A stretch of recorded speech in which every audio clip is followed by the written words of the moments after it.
கட்டான் தரையில் ஒரு துண்டை வீரிப்பேன், தூக்கம் கண்ணை சொக்குமே அது அந்த காலமே. மெத்தை வீரித்தும் சுத்த பன்னீர் தெளித்தும் கண்ணில் தூக்கம் இல்லையே அது இந்த காலமே. என் தேவனே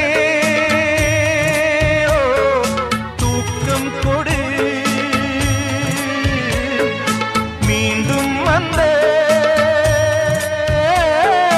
வாழ்க்கை கொடு. பாலைவனம் கடந்து வந்தேன், பாதங்களை ஆரவிடு. ஒரு பெண் புறா கண்ணீரில் தள்ளாட என் உள்ளம் திண்டாட. என்ன வாழ்க்கையோ சுமை தாங்கியே சுமையானதே எந்த நிம்மதி